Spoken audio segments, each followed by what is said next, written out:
The message came at 11:42 p.m. on a Tuesday in December. I was sitting in my warehouse office on Boston's waterfront, surrounded by six of my most trusted men. We were discussing the Colombian crew that had been moving into our territory, the kind of discussion that usually ended with bodies in the harbor. Vincent Marconi, my second in command, was showing me surveillance photos when my phone buzzed. Personal line, the one that only rang for business or death threats. Unknown number. I almost ignored it. Should have ignored it. But something made me look. 5 words that would shatter everything I'd spent 23 years building. He's beating my mama. Please help. My name is Dante Rossi. At least, that's what people have called me for the past 25 years. Before that, I was Michael Rodriguez, a 20-year-old kid who believed in justice and the basic goodness of the world.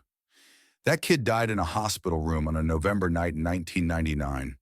For 23 years, I'd built an empire on one simple principle: trust no one, love nothing, feel nothing. I controlled the waterfront, the shipping lanes, half the underground economy of New England. My reputation could silence a room full of hardened criminals, until 5 words from a stranger shattered it all. Before I could process what I was doing, another message appeared. I'm hiding. He said he'll kill her. Meeting's over, I heard myself say. Vincent, handle the Colombian situation. Silence. In 23 years, I'd never walked away from a power play. Boss, where are you? I said handle it. I was already typing, my fingers moving faster than my brain could question. I'm on my way. Vincent was on his feet now, genuine concern on his face. Boss, this could be a trap.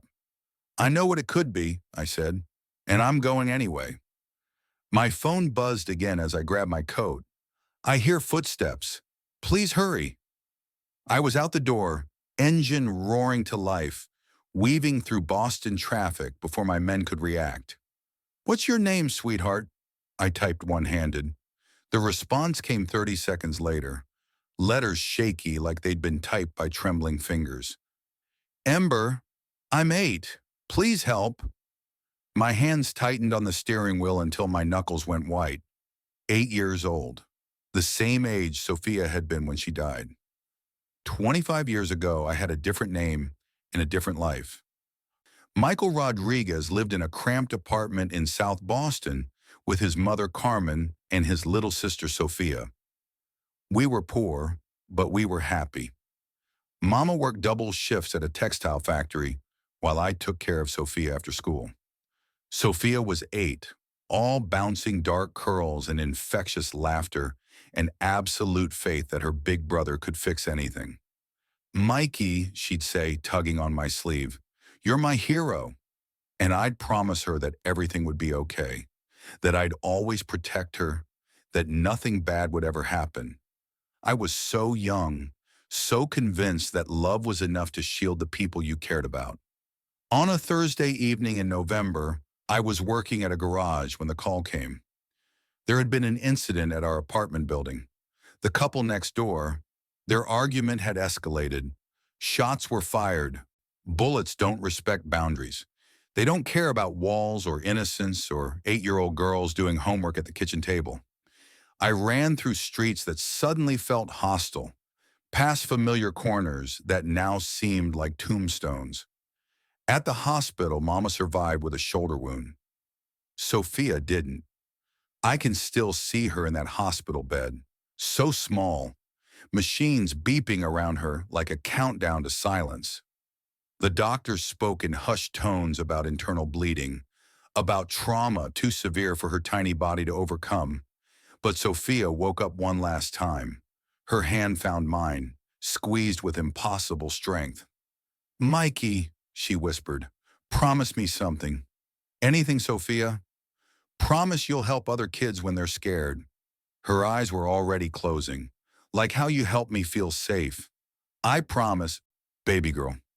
Those were the last words my sister ever spoke. After Sophia's funeral, something fundamental broke inside Michael Rodriguez. The part that believed in justice died with her, the part that thought the system could protect innocent people. I realized the law had failed everyone I loved, so I decided to stop being vulnerable. Within 5 years, I transformed from grieving brother to feared enforcer. I learned that reputation mattered more than conscience, that fear was more effective than fairness. Within 10 years, I controlled 3 territories. Within 15 years, I owned half the waterfront. And somewhere along the way, Michael Rodriguez disappeared entirely. What remained was Dante Rossi, a man who had convinced himself that caring about anyone was a luxury he couldn't afford. I buried Sophia's promise with her, told myself it was impossible to keep. For 25 years, I believed that. Until tonight, the GPS announced 1 minute to destination. My phone buzzed with more messages from Ember, each one more desperate than the last. I can't find Mama. There's so much blood. I think I'm going to sleep now. I'm so tired. That last message hit me like a physical blow. I recognized those words. Sophia had said the same thing in her final hours. The sound of someone giving up. No, I typed rapidly. Stay awake. Talk to me about your mama. What's she like? The response came slowly. She makes pancakes shaped like hearts. She works 2 jobs so I can take dance class. She's the best mama in the whole world. I could see the address now, a small duplex with a broken porch light and overgrown hedges. Most windows dark except for flickering movement behind drawn curtains. My phone buzzed one final time. He found me. I parked and moved toward the house like a predator stalking prey. But tonight, I was hunting something far more dangerous than rival gang members. I was hunting a monster who hurt children. The front door hung slightly ajar. I slipped inside without a sound. The living room was destroyed. Furniture overturned, picture frames shattered across the floor. Happy family photos torn and scattered. The smell hit me immediately. Stale beer, cigarette smoke, and underneath it all, blood. In the center lay a woman, blonde hair matted with blood, wearing jeans and a sweater. Unconscious but breathing, I checked her pulse. Weak but steady. Concussion, probably broken ribs. I pulled out my phone and called Dr. Elena Volkov, my physician for 15 years. Elena, medical emergency, head trauma, unconscious woman. I need you, no questions asked. Where? I gave her the address. This isn't business, is it? She asked quietly. No, this is different. I'll be there in 45 minutes. Keep her stable. From upstairs came heavy footsteps. A man's voice slurred with alcohol and rage. Come out, you little brat. When I find you, you're going to wish you'd never picked up that phone. I removed my coat, laid it over the unconscious woman, and moved toward the stairs. The man appeared at the hallway's end. Big, probably 6'3", 240 pounds. Arms like tree trunks, hands stained with blood. Eyes bloodshot, pupils dilated. He froze when he saw me. Who the hell are you? This ain't your business. Get out before I throw you out. I said nothing. Just studied him with cold calculation, cataloging his weaknesses. The way he favored his left side. The tremor in his hands that suggested long-term alcohol abuse. The overconfidence of a man who'd forgotten what real danger looked like. I said, get out! He stumbled forward, fists raised. I moved with mechanical precision honed over 2 decades. One moment he was charging. The next he was face down with my knee in his back, and his arm twisted at an angle that made him scream. Listen carefully, I said, my voice barely above a whisper. I'm going to ask you one question. Your life depends on the right answer. He tried to struggle. I applied more pressure. Something in his shoulder popped. Where is the little girl? I don't know what you're... I twisted harder. Wrong answer. Ember Hayes, 8 years old, blonde hair, hiding somewhere while you terrorized her and beat her mother. Where? Upstairs, he gasped. One of the bedrooms. Look, man, this is a misunderstanding. A small voice called out from behind a closed door. Weak, frightened, but alive. Mr. Wrong Number? Is that you? Everything stopped. I'm here, Ember, I called back, my voice steady despite the earthquake in my chest. You're safe now. Come out when you're ready. The door opened slowly. A small figure emerged. Unicorn pajamas, dark hair tangled, eyes huge with terror. She looked at the man pinned beneath me, then at my face. Something in her expression shifted from fear to recognition to hope. You came, she whispered. You really came. The walls I'd spent 25 years building began to crack. Of course I came. I gave you my word. The man beneath me tried to speak. She's not even my kid.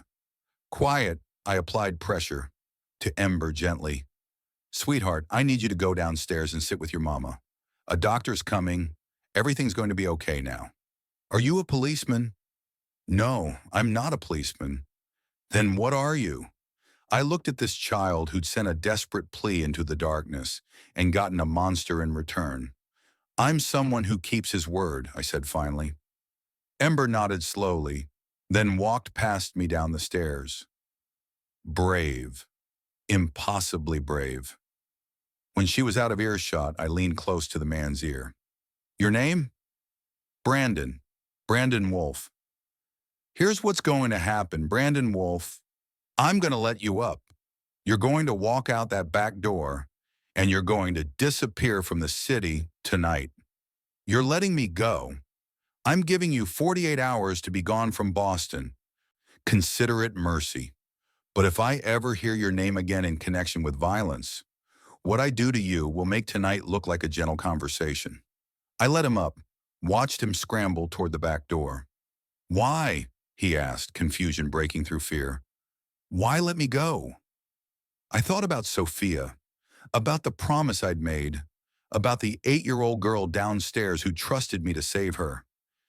Because killing you in front of a child would break a promise I made a long time ago. After he was gone, I texted Vincent. Track someone for me. Brandon Wolf. If he's still in Boston in 48 hours, handle it permanently. Then I went downstairs. Ember sat beside her mother on the floor, holding her hand and whispering things I couldn't hear. Prayers, maybe, or just the desperate words of a child trying to will her mother back to consciousness. I stood in the doorway and watched them. Mother and daughter, the family Sophia never got to have. Ember looked up. Is she going to be okay? I crossed the room and knelt beside them. A doctor's coming. She's going to make sure your mama's okay. The man, is he gone? He's gone. He won't be coming back. You promise? That word, the weight it carried. I give you my word, I said.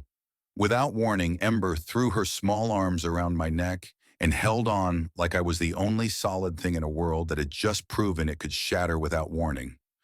For 25 years, I'd avoided genuine human contact. I'd built an empire on distance and fear, but this 8-year-old girl was hugging me like I was a hero. Slowly, carefully, I put my arms around her and held her while she cried. Thank you, she whispered. Thank you for keeping your word. Something inside me, something I'd thought was dead and buried, stirred back to life. Dr. Volkov arrived 45 minutes later, carrying her medical bag. She examined Ember's mother with efficient professionalism while I kept Ember distracted in the kitchen. What's your name? Ember asked, sitting at the table with water. Dante. That's a cool name. Do you have kids? No. Then why did you help us? How do you explain to an 8-year-old that her desperate text had reached across 25 years of armor and found the one crack in the foundation? Someone important once made me give my word to help kids when they were scared, I said. Who? My little sister, Sophia. She was your age when she passed away. Ember reached across the table and took my hand with the trusting gesture Sophia had used in those final hospital moments. I'm glad you kept your word to her, she said simply. Dr. Volkov appeared. The mother, her name? Autumn, Ember supplied. Autumn Hayes.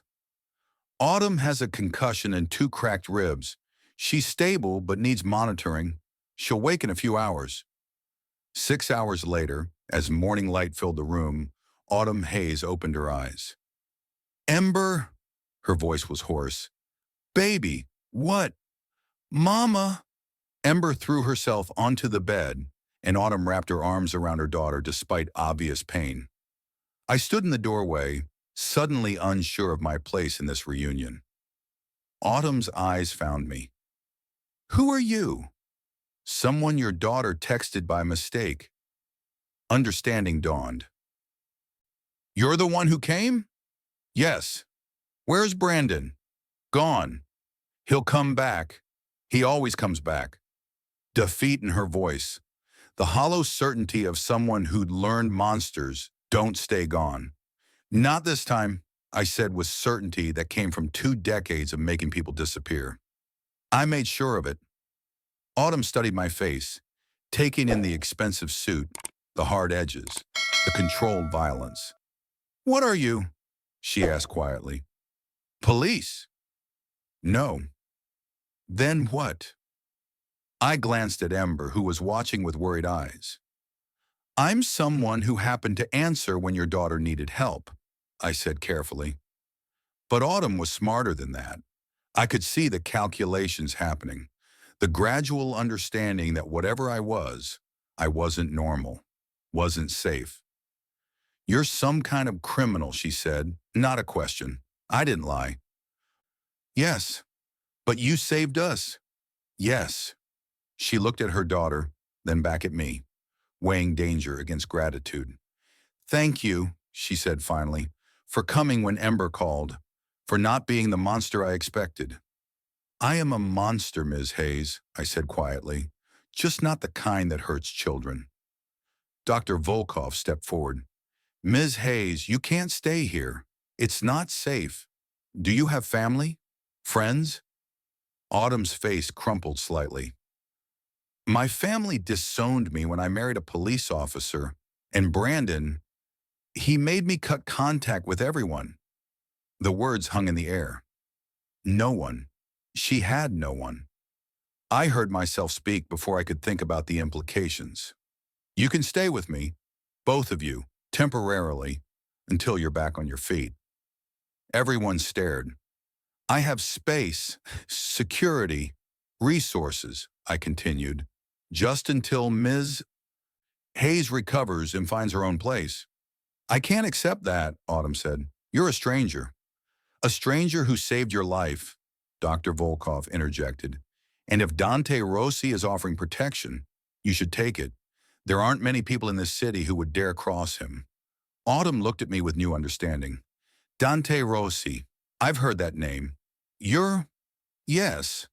She studied my face for a long moment. But you saved us anyway. Yes. We'll accept, she said finally, but only until I can stand on my own. 3 months passed. Autumn and Ember lived in my penthouse fortress. At first it was awkward, me unused to people in my space, them wary of the dangerous world I represented. But slowly, impossibly, we became something like a family. Ember brought life back to my empty home. Her laughter echoed in halls that had been silent for decades. She asked endless questions, played games, left toys scattered across my pristine floors. And I found myself smiling for the first time in 25 years. Autumn was different than I expected. Strong, despite what she'd endured. She refused to be a kept woman, insisted on working. I connected her with a position at a hospital through Dr. Volkov's network. She started therapy, took self-defense classes, slowly rebuilt her confidence. Late at night after Ember was asleep, Autumn and I would sit in the living room and talk about our pasts, our losses, the ways life had broken us. You're not as scary as you think you are, she said one night, a slight smile on her lips. You're far stronger than you realize, I replied. Something was growing between us. Something I hadn't felt in so long, I'd forgotten what to call it. One evening, I came home early from a meeting. Autumn was in the kitchen, cooking dinner, and I stood in the doorway, watching her move with comfortable familiarity through my space. She turned, caught me staring. "What?" "I'm just realizing," I said slowly, "I haven't felt at home anywhere in 25 years. She crossed to me, close enough that I could see the flecks of gold in her hazel eyes. "Maybe that's because you finally let someone in." We stood there, the air between us charged with possibility.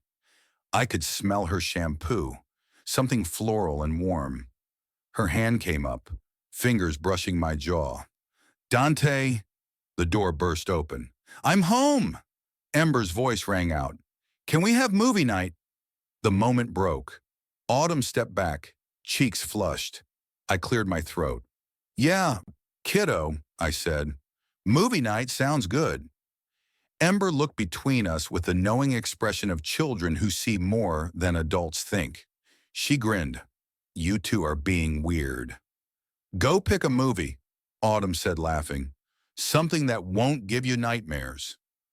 As Ember ran off, Autumn's hand found mine. She squeezed once, then let go. "Later," she whispered. 7 months after that December night, everything fell apart. I was in a meeting with Vincent when the call came. Security at Ember's school. "Mr. Rossi, there's been an incident. A man tried to pick up Ember Hayes, said he was her uncle. Security stopped him, but..." My blood ran cold. "Where is she now?" "Safe in the principal's office. But Mr. Rossi, we have him on camera. He's been watching the school for days." I was already moving. "Send me the footage. And Ember doesn't leave that office until I get there." Vincent looked up sharply. "Boss? It's Brandon. He's back." "I'll handle it." "No, this is mine." At the school, I reviewed the security footage. Brandon Wolf, thinner but recognizable, watching from across the street. The predatory patience of someone planning something. Ember was in my arms the moment I walked into the principal's office. "Dante, that man, he knew my name. He knew Mama's name." "I know, sweetheart, I know. You're safe now." But I wasn't sure that was true. I pulled Vincent aside. "Run Brandon Wolf through our networks, everything. Where he's been, who he's connected to, what he's planning." The results came back within hours. Brandon wasn't just an abuser anymore. He was connected to the Novak trafficking ring, a operation that targeted vulnerable women and children. They used domestic abuse to control victims, then sold them. Autumn had been a target all along. Ember would have been next. "Boss," Vincent said carefully, "the Novak ring is big. Taking them on means war with people we've had treaties with for years. It could destabilize everything you've built." I looked through the window at Autumn and Ember sitting together on my couch. Autumn reading a book, Ember doing homework. Normal, safe, mine. "I don't care," I said. "Gather our people. We're going after them." Vincent's face hardened. "You've changed, boss. Since that night. Since them." "Yes, I have. Some of the men are saying you've gone soft, that you're a liability now." I met his eyes. "Are you one of them, Vincent?" He looked away. "I'm loyal to you, boss. But I need to know, are you still Dante Rossi, or have you become Michael Rodriguez again?" It was a good question, one I'd been asking myself for months. "I'm both," I said finally, "and I'm done letting bad men hurt the people I love." The next 48 hours were a blur of planning, coordination, and phone calls. I did something I'd never done in 23 years. I contacted Detective Sarah Chen from the Boston Police Department. We met in a parking garage, two people from opposite sides of a moral divide. "Dante Rossi calling a cop," she said. "Hell must have frozen over. I have information on the Novak trafficking ring. Locations, names, evidence. Enough to put them away for decades." Her eyes narrowed. What do you want in return? Immunity. For my family. You don't have a family, Rossi. I do now, I said. And I'm done with this life. I give you Novak. You give me a clean slate. New identity, new life. Protection for Autumn and Ember Hayes. Why would you betray your own world? I thought about Sophia, about the promise I'd made, about Ember's arms around my neck and Autumn's hand in mine. Because someone I loved made me swear I'd help scare children, and I'm done breaking that vow. Detective Chen studied me for a long moment. Deal. But Rossi, if you're playing me, if this is some kind of trick, it's not. I'm out completely. After this, Michael Rodriguez gets his life back, and Dante Rossi disappears forever. The FBI raid on the Novak ring happened 3 days later. Coordinated strikes across 4 locations, 37 arrests including Brandon Wolf, federal charges, trafficking, conspiracy, assault. No bail, 20-plus years minimum. I watched from a distance as they led Brandon away in handcuffs. He looked smaller somehow, less dangerous, just a pathetic man who'd hurt women because he could. But as I turned to leave, I felt eyes on me. Vincent stood across the street. You really did it, he said when I approached. You destroyed everything. I destroyed a cancer. You betrayed your own people. You're weak now, Rossi. That's dangerous in our world. Before I could respond, he pulled a gun. Some of us can't let you walk away. You know too much. You've become a liability. I looked at the gun, then at Vincent. 20 years we'd worked together. 20 years of loyalty, trust, shared violence. Do it then, I said calmly. But understand, if you pull that trigger, Detective Chen has orders to raid every business, every account, every operation. Your family goes down too. You destroy everyone? To protect my family? Yes, without hesitation. Vincent's hand trembled. Then slowly he lowered the gun. You really have changed, he said quietly. Yes, and it's made me stronger than I ever was. He holstered the weapon. There's no coming back from this, boss. I know. I don't want to come back. 1 year after that December night, I stood in a small church in the suburbs of Boston. I was wearing a suit I'd bought specifically for this day. Not the expensive Italian ones from my old life, but something simpler. Something Michael Rodriguez would wear. At the altar waited Autumn, beautiful in a simple white dress. Ember stood beside her in a pale blue dress, holding flowers and grinning so wide her face might split. Dearly beloved, the minister began. I barely heard the words. I was too focused on Autumn's face, on the tears in her eyes, on the impossible fact that I was here at all. When it came time for vows, I spoke from the heart. Autumn, you and Ember saved my life. I'd spent 25 years building walls, convincing myself I didn't deserve happiness or love or family. Then a scared little girl sent a text to the wrong number, and you both tore those walls down. You taught me that it's never too late to become who you were meant to be, that monsters can remember how to be human.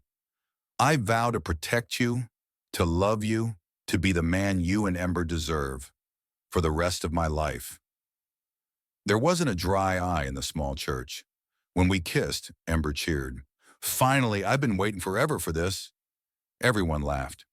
18 months later, on Christmas Eve, we returned to the renovated house in South Boston, the same neighborhood where it had all begun. But the duplex was transformed, renovated top to bottom, filled with light and warmth and life. Ember, now 10 years old, ran through the rooms with confidence, pointing out her favorite changes. Autumn, heavily pregnant with our daughter, moved more slowly. She caught me staring and smiled. What are you thinking about? She asked. How different everything is from that night. Do you ever regret it? Walking away from all that power?